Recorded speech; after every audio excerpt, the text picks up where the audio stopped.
I see it in my mum and dad, right? And look, what my dad did wasn't good either. He had an affair for like 10 years, something like that. Yeah. They split up when I was like 11 years old.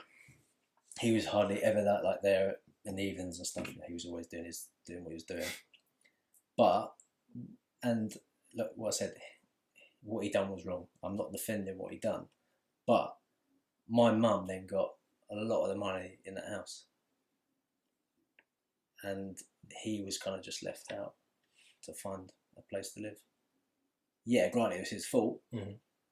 But should that dictate whether or not it's an affair, whether or not it's it's a breakdown of communication, whether or not it's you just fall out of love?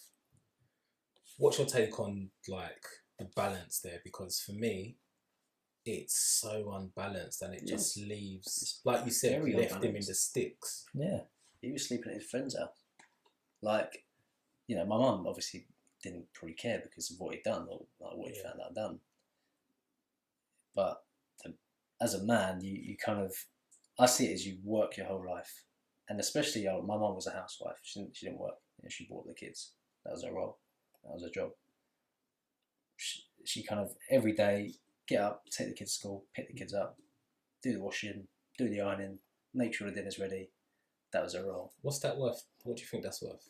It's worth a lot, and I'm not saying that it's not, and I'm not saying that she shouldn't have got loads of money for the house. I'm not saying that she shouldn't have not had to pay the court fees, but I think as a man, and my mum was not. My mum didn't say you can't see the kids. She wasn't like that. But in that situation, if then my mum did say that, my dad's got nothing to stand on. He hasn't got a house. He hasn't got his kids. Where do you go from there? All the leverages with... Exactly. So where do you go from there? So as a man, what, you know, if your partner does decide to do that, what avenue can you then go down? You then got to pay the bills. You then got, because he still had to pay the bills, even though he wasn't there. He had to pay the court fees. Yeah. Yeah, I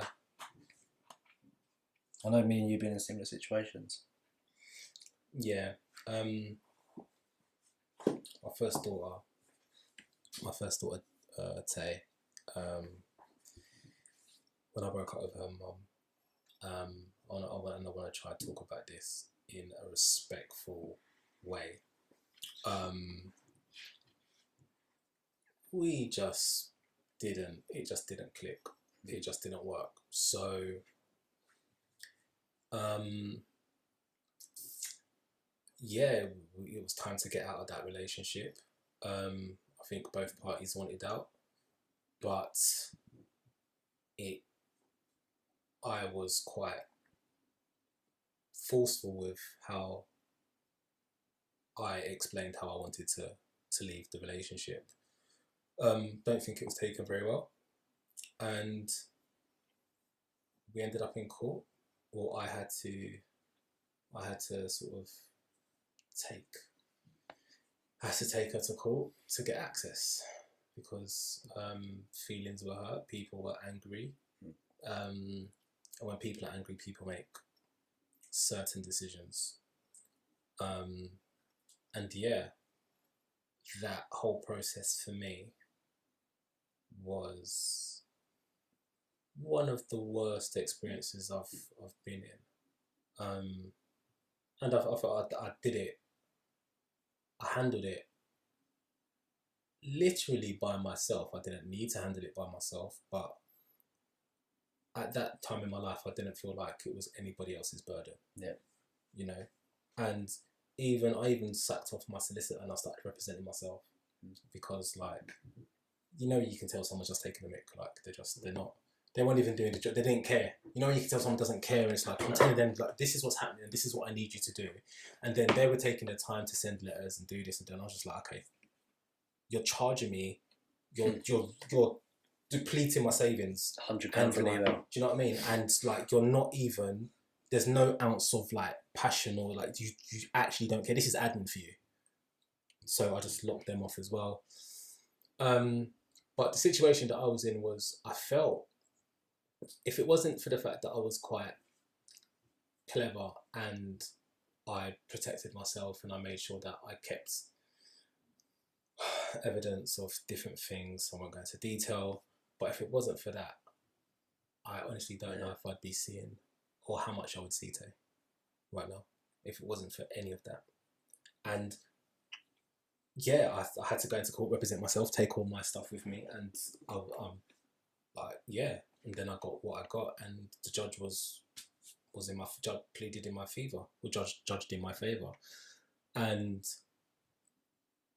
the release that I got when he ruled and he gave me what I wanted or what I needed, and all I wanted was just to have a relationship with my daughter. Yeah, exactly. Yeah, that's all I wanted. I feel it. Just don't take that away. No. But because that is what I cared about, that was what was being attacked. Yeah, exactly. Yeah, it's what you care about is what gets attacked, and that's what I dislike and what I don't like. And when I talk about the leverage thing, it's like.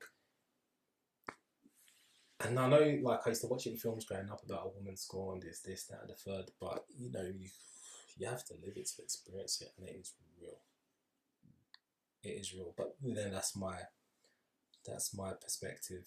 I know Junior's over there mulling things over. So, what? I don't really have anything to say on this.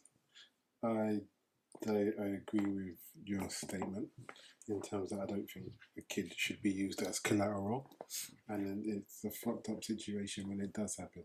I'll just say to any mum out there that just put your emotions to the side, because that's not what's important now. I always think that you should go with what's best for the kid. And I think that if that's the moral compass that everyone's working from, then you're not going to go or stray too far from it. But yeah, I think unless that child is in any physical danger. But if it's not, if you've got a loving dad, as a dad, as soon as that child's born, your instinct is to protect that thing. 100%. Whatever that little thing is, whether it's a boy or a girl, it's to protect, and you love it straight away. Mm. You have that instinct. There's nothing like it. You don't experience that, you know, unless a child is born. I just don't think they see that sometimes. Like I think they feel like the bond that they have with the child is of course stronger or 100% means more or is more important. 100%, and it's like and I understand because it's grown inside of them for that amount of time, and you know, if you're breastfeeding, I understand that, but at the same time there's no deeper love for a man and his child. No, I don't think there's a difference in the deepness or the depth of the love. I think it's a difference in what sort of love, if you're going from. So traditionally, the mum is there to nurture. Well, yeah, that's exactly what I was just thinking in my head. We see it like that, but then do women see it as I've essentially grown that child? Are they more protective than us? No, I don't think it's protective. I think as a man, as the man in a relationship, you're the protector. They're there to nourish, to give that bit. You're to beat someone over the head and bring food home. I know we're going a bit archetypal, but that's where our primal instincts stem from. So their role in terms of rearing a child is hugely important. Yeah, of course it is. Hugely. I'm not saying one role is more important than the other or whatever. I'm not trying to go there, but it's important.